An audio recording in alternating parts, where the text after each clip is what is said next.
Llegué al Donbass en un equipo de Telesur con un camarógrafo el día 24 de marzo de 2022, a un mes exacto del inicio de la operación militar especial rusa, pero no a un mes del inicio de la guerra, como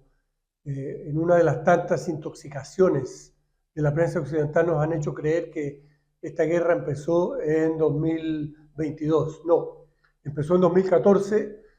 tras el golpe de Estado del Maidán en Kiev, un golpe de Estado dirigido prácticamente por fuerzas externas e internas neonazis que se apropiaron de un movimiento popular de protesta sumamente legítimo, en mi opinión, contra el presidente de la época, Yanukovych, que era uno de los campeones, como ha sido desde 1991 en Ucrania, campeones de la corrupción y del saqueo de los recursos del país.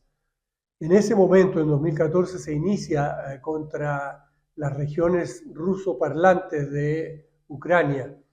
que son alrededor del 50% del país. Me refiero a las zonas de Kharkov, Kiev, en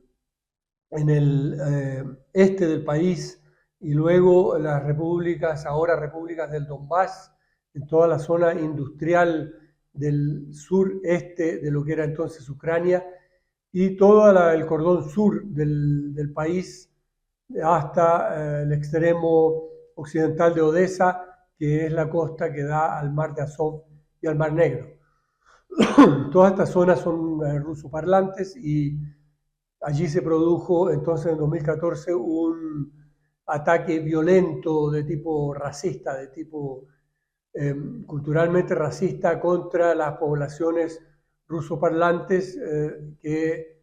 culminaron, digamos, el top de esto fue en Odessa, donde se quemaron a 48 personas vivas en la casa de los sindicatos de esa ciudad. Esto originó una revuelta en toda esta zona con grandes manifestaciones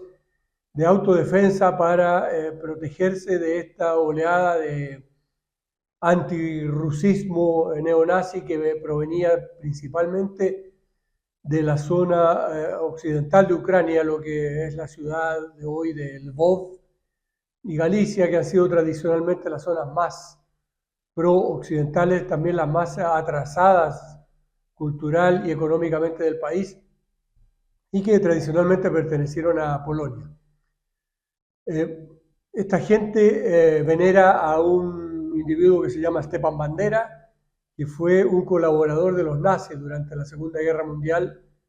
responsable de la muerte de decenas de miles de judíos y polacos, pero también de soviéticos y rusos durante la ocupación militar alemana. Él, Bandera, es hoy el héroe nacional de Ucrania, se le considera un patriota por esta colaboración con la ocupación nazi y en general todos estos grupos que entraron en acción violentamente en el golpe del Maidán en 2014 veneran símbolos, ideología, la figura de Hitler y de las Waffen-SS, que son los grupos de choque inicialmente del partido nazi alemán y que luego se convirtieron en fuerzas de combate de élite con el propósito de la limpieza étnica de los territorios que iba ocupando Alemania.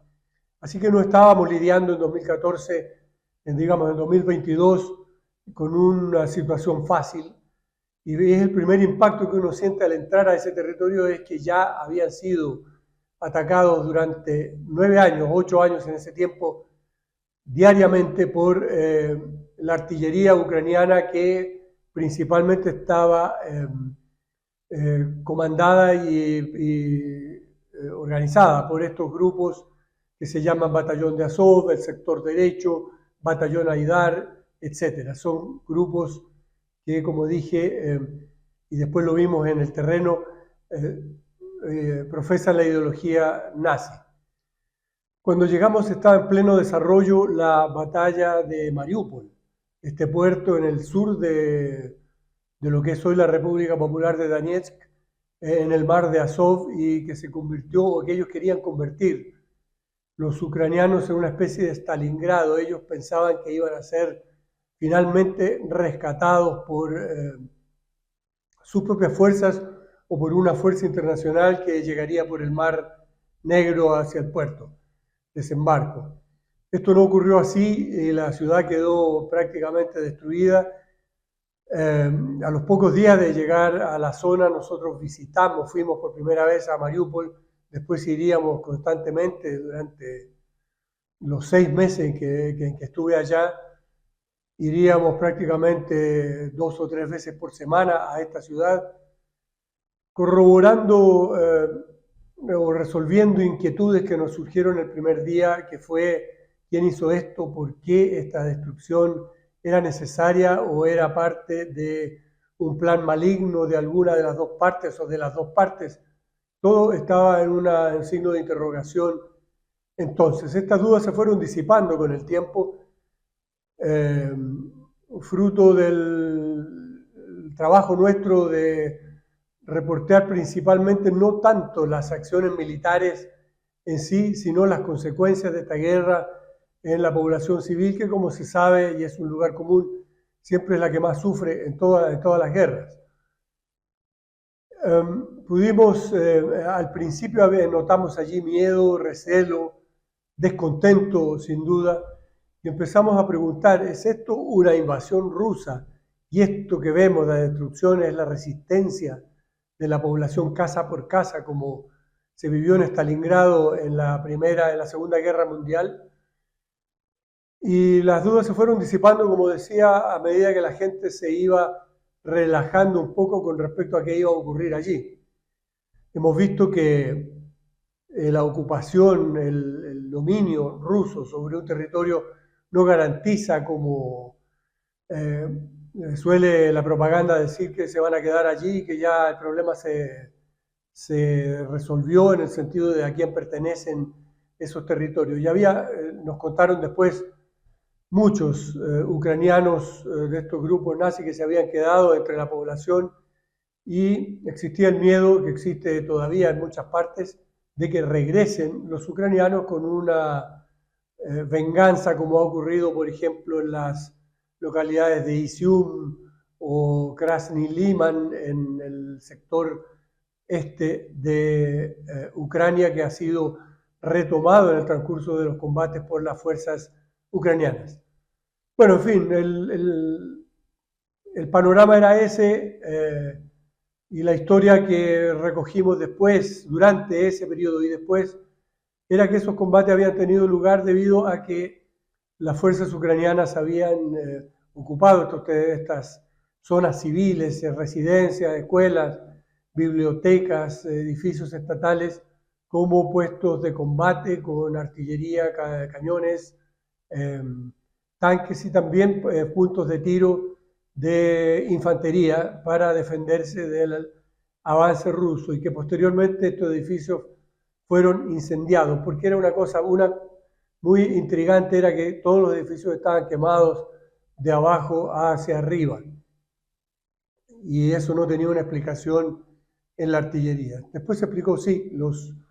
ciudadanos que habían sido retenidos por los ucranianos en los subterráneos de todos estos edificios construidos en la era soviética, al tener que dejarlos, abandonarlos, los quemaban. Esta población fue usada también como escudo humano, se les impedía evacuar o no se les facilitaba la evacuación y se les mantenía allí prácticamente sin alimentos, sin agua, sin electricidad ni calefacción, había temperaturas bajo cero, y ese panorama motivó también el respaldo general de la población a esta liberación, como dice Rusia,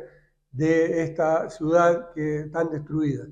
Por supuesto, la pregunta era quién hizo esto. Ellos no tenían una respuesta y creo que aún no hay respuesta. Pero cuando a la pregunta, ¿ustedes quieren que regrese Ucrania a dominar esta ciudad?, prácticamente la unanimidad. Creo que solo una persona me contestó negativamente, fue que no querían que volvieran los ucranianos y que con esa actitud típica de la resiliencia rusa comenzar a reconstruir y a vivir en un mundo donde no fuera prohibido hablar ruso, donde a los niños no los obligaran a hablar ruso, donde no se le obligara a la gente a castigos por no hablar ucraniano con el acento correcto o por usar palabras rusas en el lenguaje, y por la reescritura de la historia no solamente de este periodo, sino también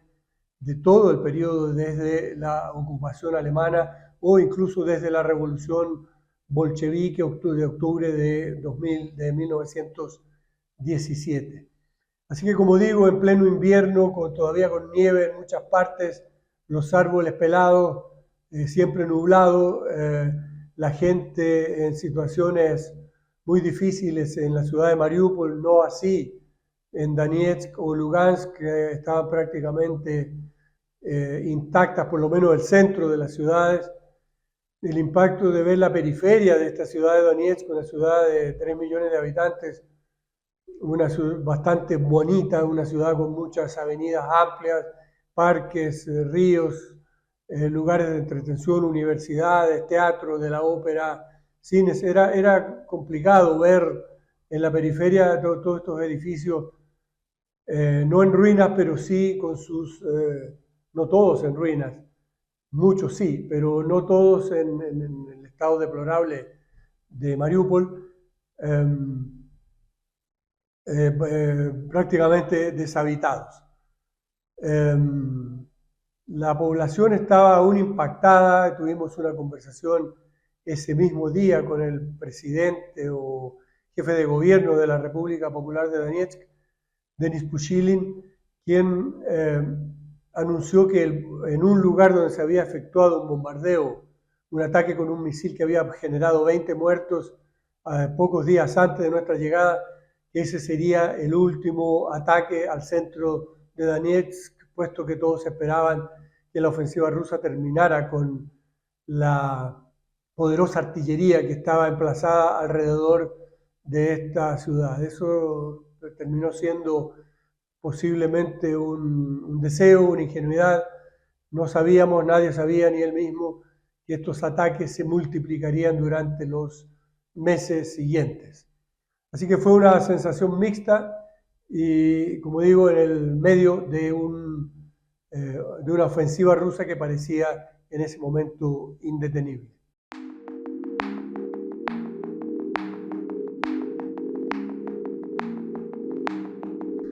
Bueno, mira, la población de los territorios en que yo estuve, que es la población ruso parlante, estaba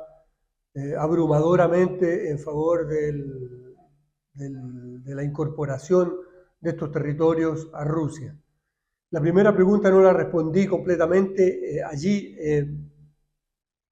La situación que yo encontré fue un territorio, dos repúblicas populares que se habían alzado en 2014,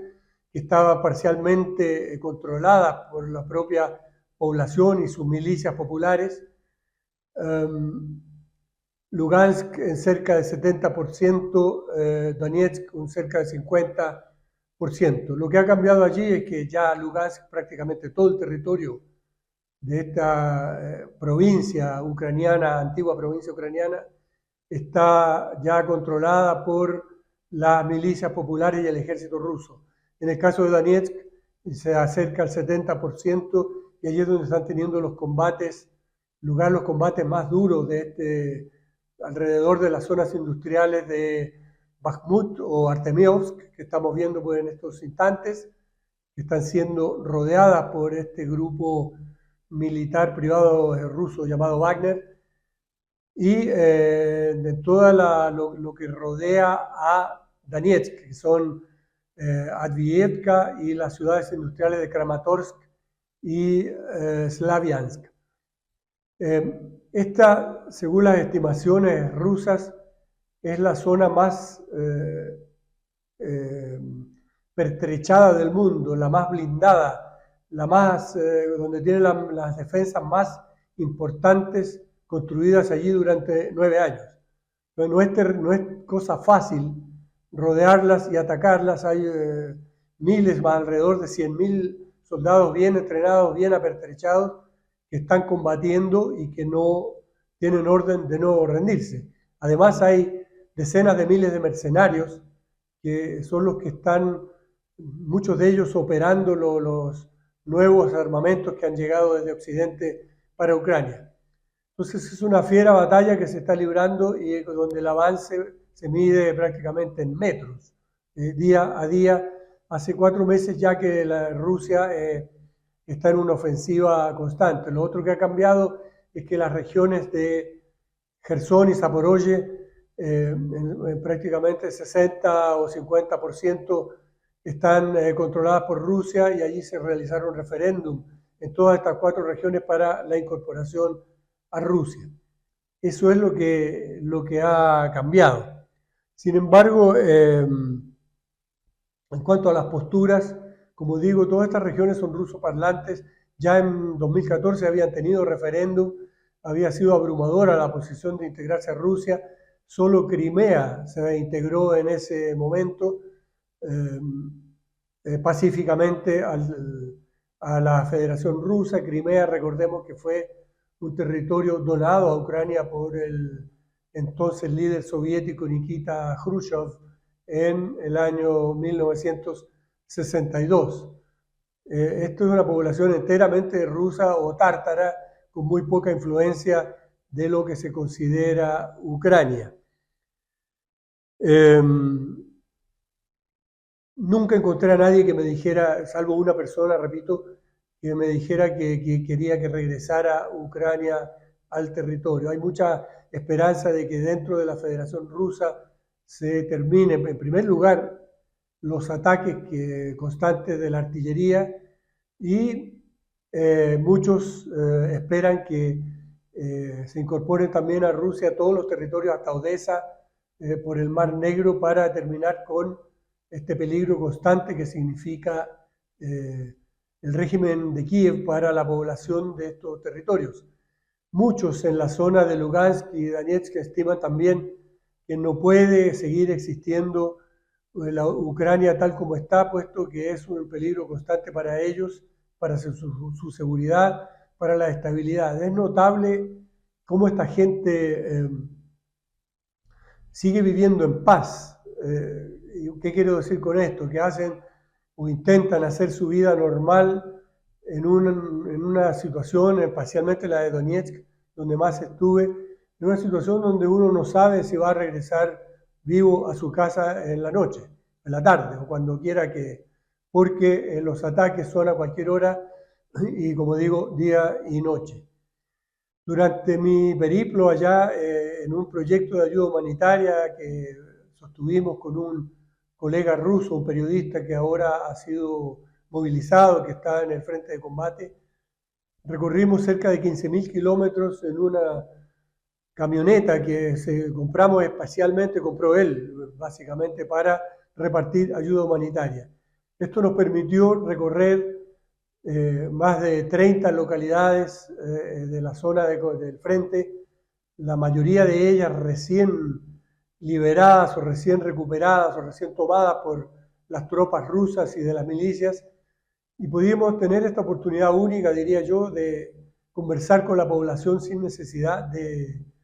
de transporte, ni traducciones, ni apoyo por parte de las autoridades, lo cual nos daba mucha libertad y que me permitió tener, creo, de manera firme las opiniones que estoy sosteniendo. Esa inmensa población ha sido, nos contaban, siempre discriminada, siempre atacada por ser rusoparlante, siempre instada a irse a Rusia para que esos territorios fueran ocupados por las fuerzas o por la población ucraniana venida del oeste del país. Esa es una constante, y también una otra constante es esta resiliencia, que son gente que en estos combates se queda prácticamente todo destruido porque, como digo, los ucranianos usan las ciudades como puntos de combate, y eso genera una respuesta o artillera o de tanques o de la infantería rusa. Estas batallas de infantería como las que uno ve en la película o las que conocíamos de otros conflictos no se ven mucho en esta guerra. Es una guerra de artillería, una guerra aérea, donde la primacía rusa es total, en la parte aérea digo, y misilística. Entonces, la mayoría de los muertos y heridos se produce por descargas de artillería que llegan a zonas civiles o zonas militares. La mayoría de los muertos militares también es por la artillería. La experiencia es dura porque ya del primer día visitamos una ciudad que se llama Valnavaja y uno no está acostumbrado a ver este nivel de destrucción de las casas, de los hospitales, de las escuelas. Y es una experiencia mixta porque te encuentras con una población que, como digo, a pesar de todo esto, tiene un optimismo de que a partir de allí ya nos decían, bueno, se acabó para nosotros la guerra y lo que comienza ahora es una nueva vida. Esto está en la memoria, diría yo, histórica del pueblo ruso que ha sufrido en particular la ocupación alemana, la persecución, el genocidio, y que se han vuelto a levantar de una manera admirable, sin perder todo este espíritu cariñoso,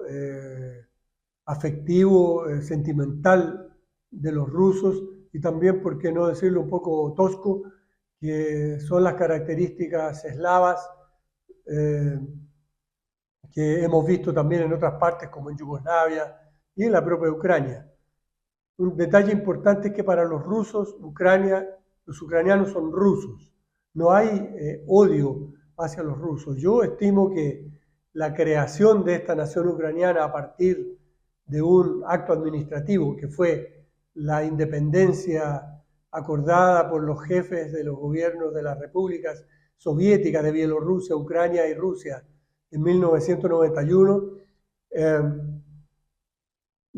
ahí se empezó a crear una nación donde no la había, era parte de una inmensa nación soviética y rusa desde la propia fundación de Rusia que tuvo lugar precisamente en Kiev, en lo que se llama el Rus Kiev. Estamos hablando del primer milenio después de Cristo. Entonces, nosotros vemos una población que habla prácticamente el mismo idioma, que come las mismas cosas, que tiene la misma cultura, que tiene los mismos recuerdos, cuya población participó unida en la lucha antifascista, con la excepción de estos grupos, repito, de la parte occidental, que serían, en mi propia estimación, tal vez un poco ignorante, en la esencia de Ucrania, toda esta zona que está circundada por Polonia, por Rumania, por Hungría, en el oeste del país. Y ese espíritu es con el que me vine, un espíritu que se notaba además alegre en Mariupol, con una reconstrucción rapidísima de la ciudad. Según los rusos ya han reconstruido cerca del 70%. Ya en septiembre y octubre, que fue la última vez que estuve allí, habían barrios enteros reconstruidos con casas modernas, y con este estilo del urbanismo ruso que está siempre lleno de áreas verdes. Difícil decir, entrar más en profundidad. La gente muchas veces me pregunta qué piensa la población ucraniana. Realmente yo siempre digo, no estuve nunca en Ucrania, estuve en estas repúblicas populares, en las zonas de Jersón y Zaporozhye, ya tomadas por Rusia, y mi contacto con la población fue con población rusa que tenía una actitud bien definida y que quedó plasmada en el referéndum de fines de septiembre, en que por más del 90% en todos estos lugares se refrendó la reintegración de estos territorios al territorio tradicional ruso, o sea, la Federación Rusa. Todos estos temas, claro, son discutibles, no soy dueño de la verdad, solo cuento una experiencia personal.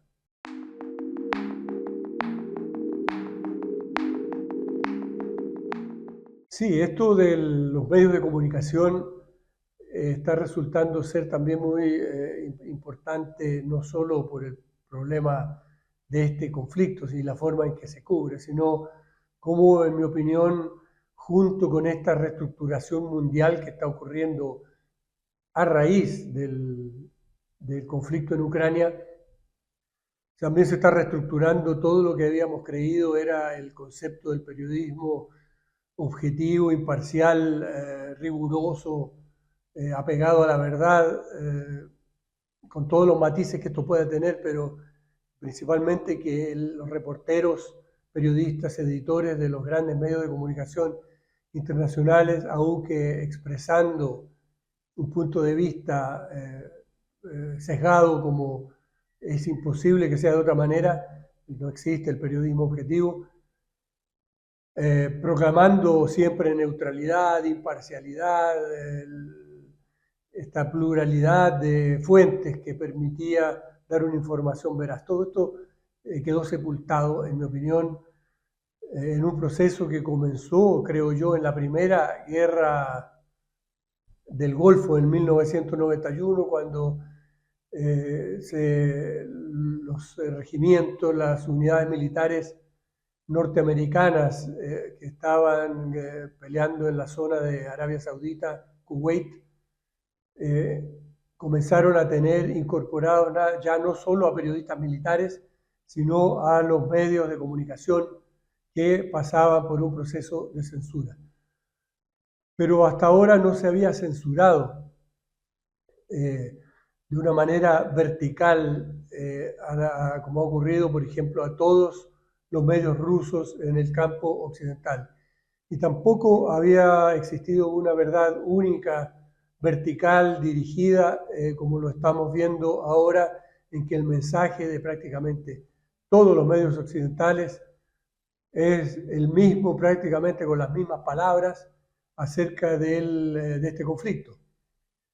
Y tampoco teníamos el poder de las redes sociales, que está ejerciendo una especie de dictadura cultural, cognitiva, que tergiversa o da un solo aspecto de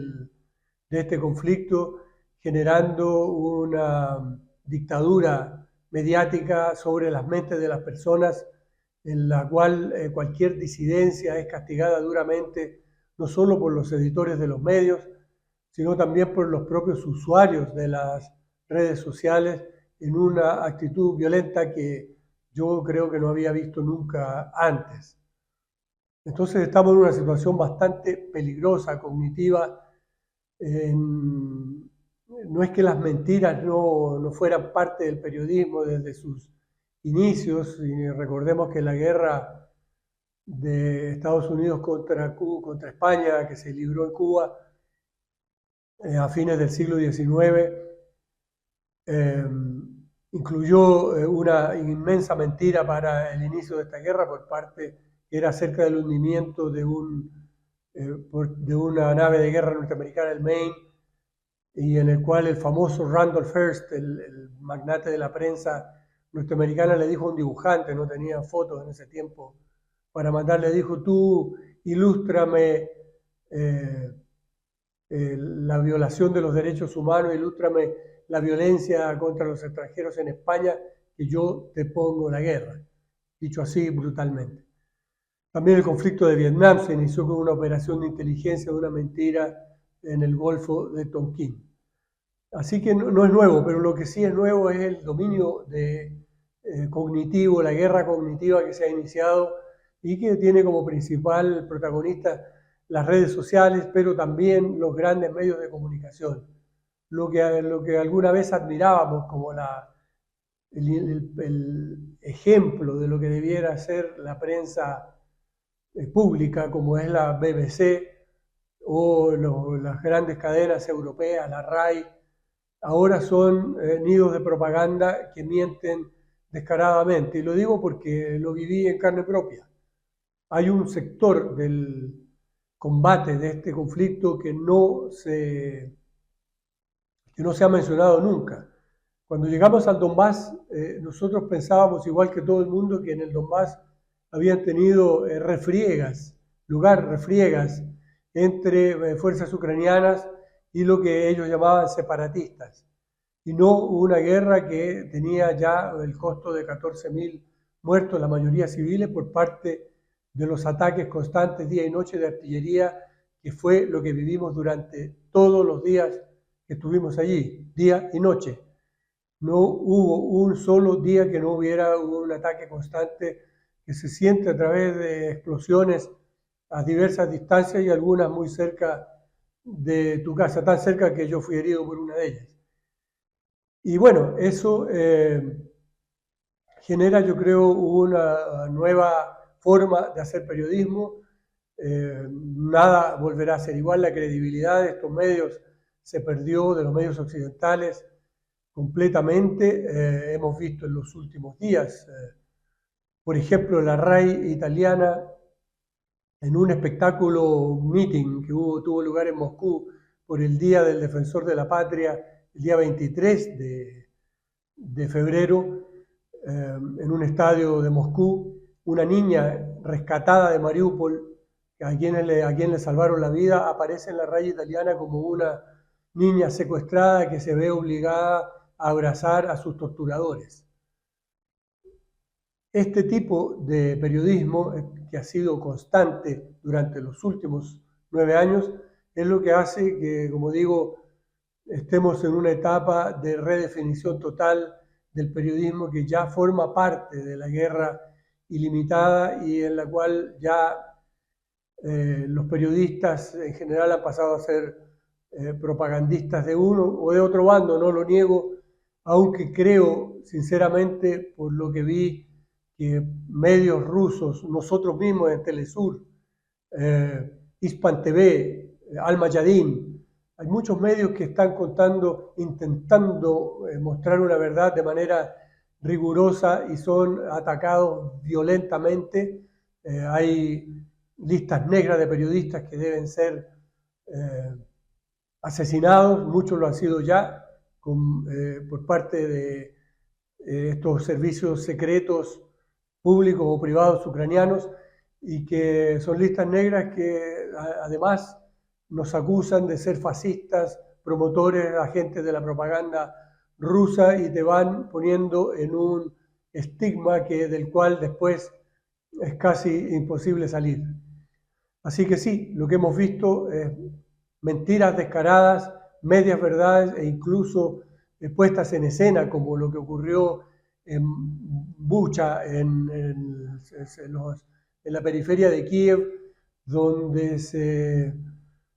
toda la evidencia y la investigación que se ha realizado, incluso por los propios medios norteamericanos, indica que fue una puesta en escena de muertos y gente masacrada para mostrar lo terribles que son los soldados rusos. Es lamentable, porque ya nada en este terreno va a volver a ser lo mismo, por lo menos la ingenuidad ya no existe.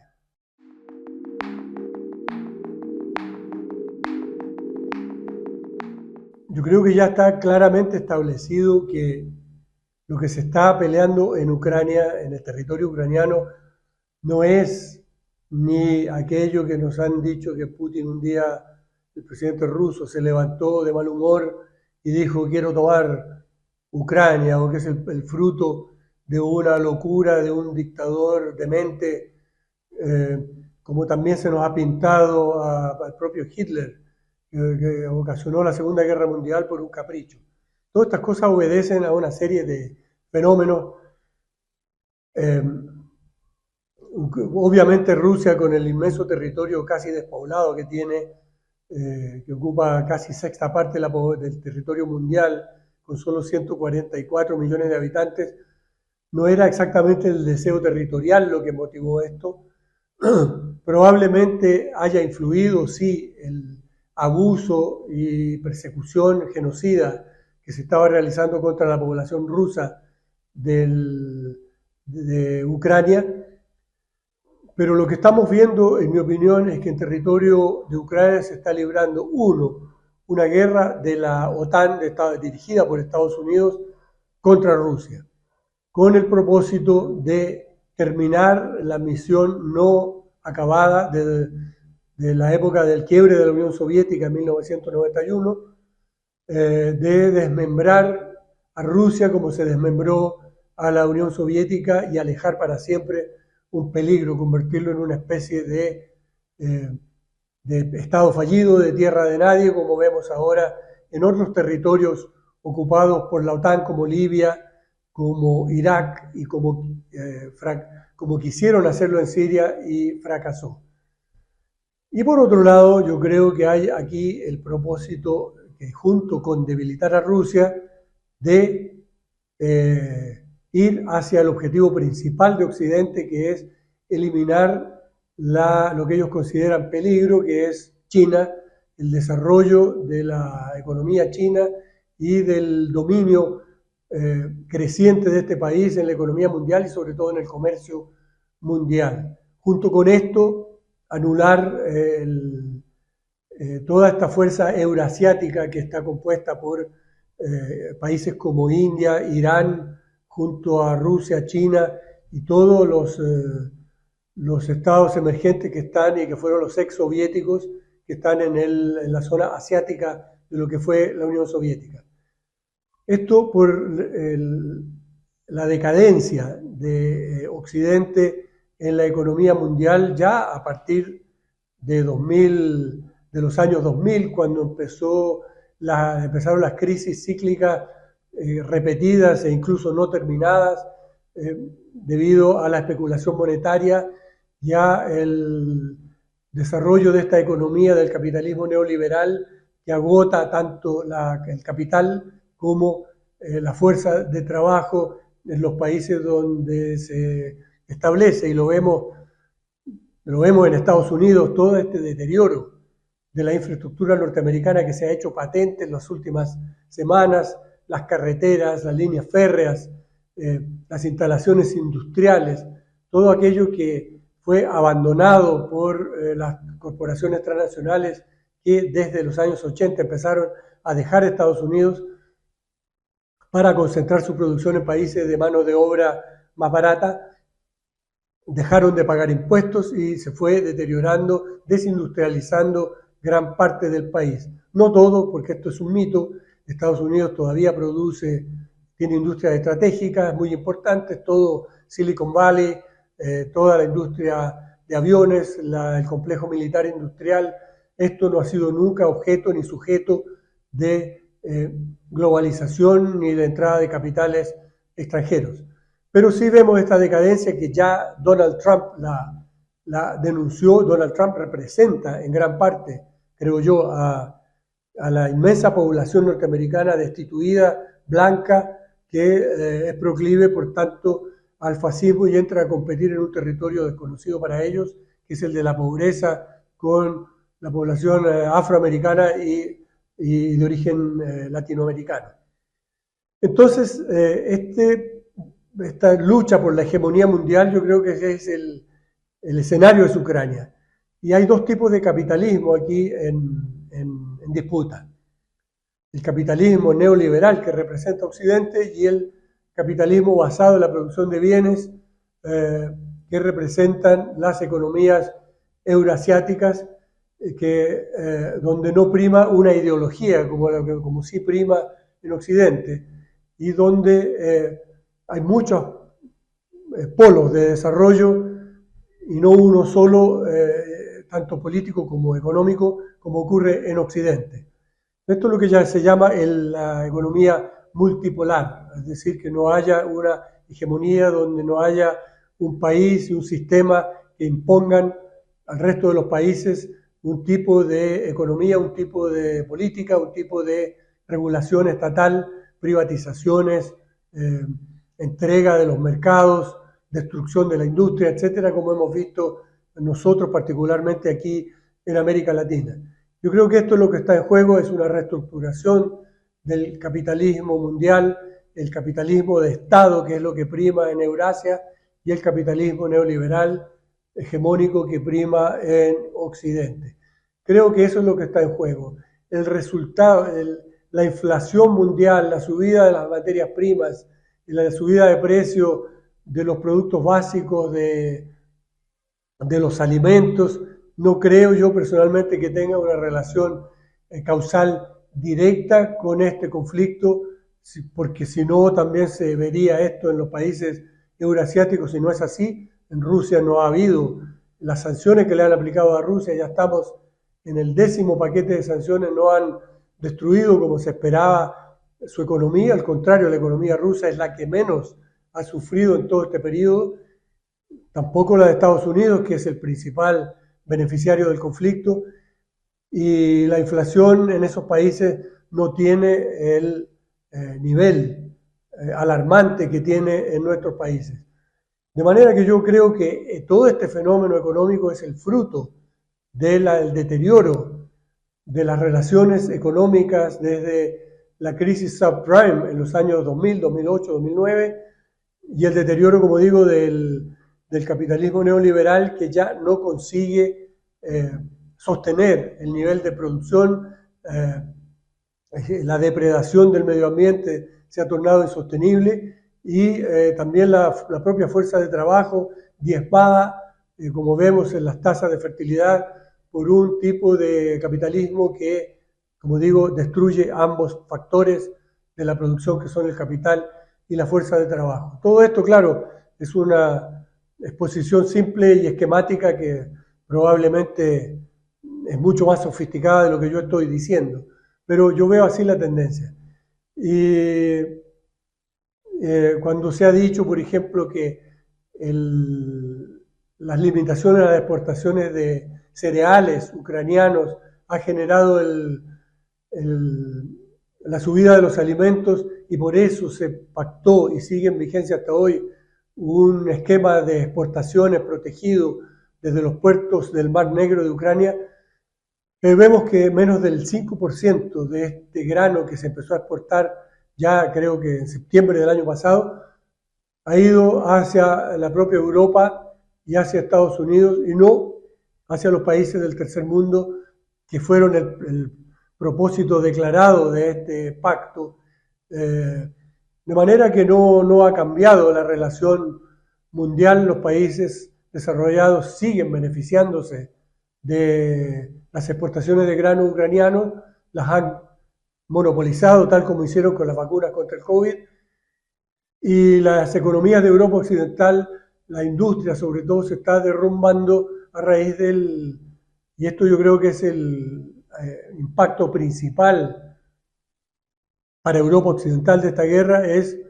el deterioro del intercambio de energía. Ellos basaron sus éxitos económicos en los últimos 60 años en el suministro abundante, constante, seguro y barato de energía por parte de Rusia. Las propias sanciones han eliminado esto y están pagando 4 o 5 veces más